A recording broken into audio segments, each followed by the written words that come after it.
안녕하세요. 소프리 짬뽕 알뜰 세트입니다. 이번엔 처음에 잡아왔을 때만 해도 이렇게 작고 약했던 사마귀가 어느새 몇 번의 탈피 끝에 쑥쑥 자라서는 이제 귀뚜라미도 혼자서 잘 잡아 먹을 만큼 자란 기념으로 모르는 사람에게 큰 도움 받은 사람들을 모아봤습니다. 그럼 한번 볼까요? 첫 번째는 모르는 사람들에게 온 문자들입니다. 김지민은 비행소녀라는 프로그램에서 아직도 돌아가신 아버지의 휴대폰을 해지 못했다며 계속 문자를 보내고 있다는 이야기를 했었는데요.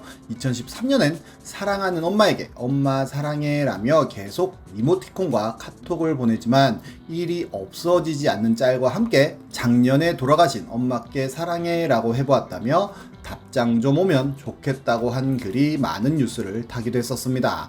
8년 전쯤엔 돌아가신 아버지한테 문자를 계속 보냈던 분도 있었는데요. 아직도 핸드폰엔 아빠 번호가 저장되어 있다며 너무 보고 싶은 아빠 이렇게 그립게 할 거면 조금만 사랑해주지. 그곳에서는 안 아프겠지?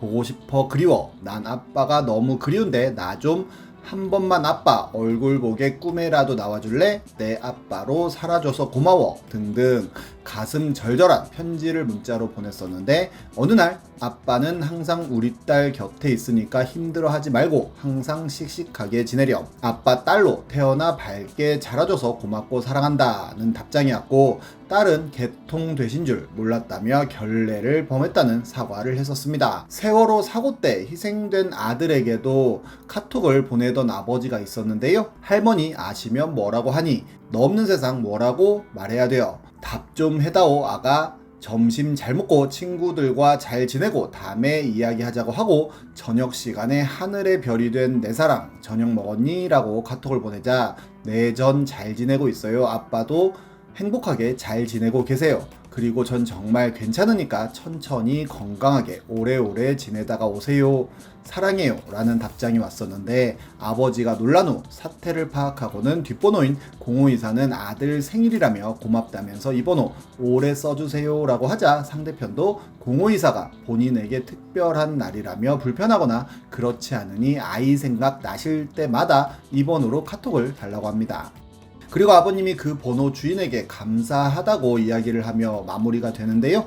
답장한 분의 프로필 사진이 빅스의 애니 올렸던 조카 사진이고 특별한 날이라고 하는 5월 24일은 빅스의 데뷔일이라고 하는 걸 보았을 때 빅스의 팬이라는 걸 알 수 있었습니다. 해외에도 비슷한 일이 있었는데요. 체스티 패터슨이라는 딸이 4년 전 돌아가신 아버지에게 거의 매일 밤 문자를 보냈다고 합니다. 본인이 암을 이겨내고 있고 대학을 졸업했다는 이야기를 매일매일 했지만 당연히 4년 동안 답장은 오지 않았었다고 하는데요. 아빠의 사주기를 앞둔 어느 날 패터슨은 나에게 찾아온 모든 고난을 이겨낸 자신이 자랑스럽고 더 강한 여성이 되었다는 문자를 보냈는데 갑자기 답장이 왔다고 합니다. 거기엔 안녕 나는 내 아버지는 아니야. 하지만 나는 지난 4년 동안 내가 보낸 모든 메시지를 받고 있었어. 수년 동안 내가 고난을 이기며 성장하는 모습을 지켜봤어. 나도 5년 전에 교통사고로 딸을 잃었어. 나는 나의 딸이 너 같은 여성이 되길 바랬어. 내가 매일 보낸 메시지 덕분에 신이 항상 곁에 있다는 사실을 느꼈어. 내가 매일 보낸 메시지가 나를 살게 했어. 나는 내가 자랑스러워. 몸 조심하고 내일 문자도 기다리고 있을게 라는 내용이었다고 합니다. 그녀는 이 내용을 본인의 페이스북에 캡처하여 올렸고 이 사연은 굉장히 유명해졌으며 이렇게 TV에도 출연하여 인터뷰를 하기도 하였습니다. 다음은 지리산 등산했던 사람들입니다. 트위터에 올라왔던 글인데요. 1200만원 가량의 빚을 갚았는데 도로 2000만원의 빚이 생겼고 직장도 없고 대학교도 잘리고 하여 지리산에서 삶을 마감하려 한 분이 있었다고 합니다. 집을 다 치우고 컴퓨터 포맷까지 하고는 전 재산 2만원을 가지고 고속버스를 타고 지리산이 있는 백무동으로 갔다고 하는데요. 새벽 12시 출발하여 3시에 도착하는 버스였는데 새벽 버스라 당연히 혼자 타고 갈 줄 알았지만 평일인데도 버스에 등산을 가시는 분들이 엄청 많아서 1차로 당황했다고 합니다. 그렇게 3시가 조금 넘어 백무동에 도착하여 사람들은 숙소들로 흩어졌고 글쓴이는 새벽에 지리산을 향해 걸어갔다고 하는데요. 얼마 걷지 않아 산속으로 들어가니 온통 새카맣고 바로 발밑조차 보이지가 않았는데 뒤에서 어떤 노부부가 머리에 랜턴을 쓰고 뒤에서 올라오다가 어둠 속에서 글쓴이가 보이자 아주머니가 귀신인 줄 알고 크게 소리를 질렀다고 합니다. 그리고는 학생 이 시간에 그러고 온 거야? 랜턴도 없이 여기를 어떻게 올라가? 혼자 온 거야? 라며 말을 걸었고 남편분이 랜턴을 벗어 글쓴이한테 주면서 자기는 집사람 랜턴비 따라가면 된다고 했다는데요. 모든 게 귀찮아서 됐다며 괜찮다고 했지만 굳이 손에 쥐어주고는 먼저 가셨다고 합니다. 그렇게 2시간쯤 올라갔을 때 날이 밝아지며 앞이 조금씩 보이기 시작했다고 하는데요. 슬슬 적당한 곳을 찾아보고 있는데 대피소가 얼마 남지 않았다는 표지판을 받고 어쩌다 보니 대피소에 도착을 했다고 합니다. 새벽 6시 밖에 되지 않았지만 대피소에 사람이 바글바글한 걸 보고 2차 당황을 했다고 합니다. 어딜 가도 사람이 있었고 알 수 없는 짜증과 허탈함에 잠깐 바위에 걸터 앉아 쉬었다는데요. 그런데 아주머니 서너분이 반팔티에 운동화만 신은 글쓴이를 보고는 학생 그러고 여기까지 올라왔어? 혼자 온 거야? 라고 물어보았고 젊어서 좋다며 농담을 했다고 합니다. 그리고는 포장도 뜯지 않은 등산 양말과 500ml 생수를 주셨다고 하는데요. 게다가 또 다른 아주머니는 초코바와 마가레트 과자까지 주시면서 우리 딸내미는 등산 가자고 백날을 말해도 안 오는데 혼자 등산도 오고 기특하다는 말까지 하셨고 글쓴이는 다시 걷기 시작했는데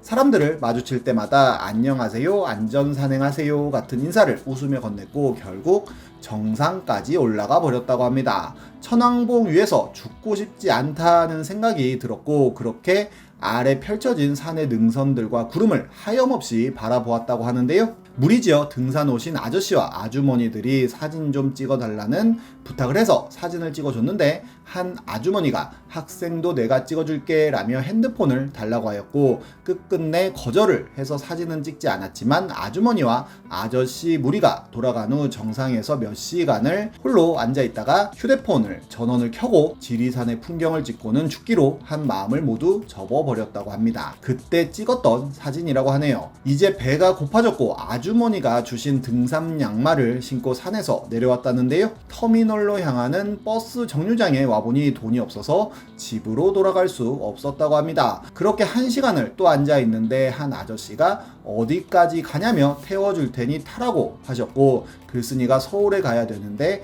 돈이 부족하다고 솔직하게 털어놓으니 아저씨는 차를 태워 터미널까지 가서는 서울행 버스 티켓까지 직접 끊어주셨고 집에 올 수 있었다고 합니다. 그렇게 그는 지금도 힘든 일이 있을 때도 있지만 죽을 용기는 나지 않는다며 글을 마무리 짓습니다. 이와 비슷한 사연의 유명인도 있는데요. 유재석입니다. 2015년 루리앱에 올라왔던 글인데요. 13년 전쯤 글쓴이가 군대에 있을 때 2병에서 1병 올라가기 전이었는데 집사 정도 별로 안 좋고 군대에서 적응도 별로 못하고 왕따 비슷한 걸 당했었다고 합니다. 그러던 와중 진짜 심각한 소식을 듣고는 극단적 선택을 하려고 했었다는데요. 그날은 케이블 공사 감독이라는 작업으로 일산 SBS 방송국 앞쪽 시내 작업을 나갔는데 새로 공사한 잔디밭 놀이터 같은 데서 지뢰 탐지기를 들고 군통신 매노를 찾고 있었다고 합니다. 땡볕에 지뢰 탐지기를 메고 방탄까지 쓰고 찾아야 하는 일이었는데 간부가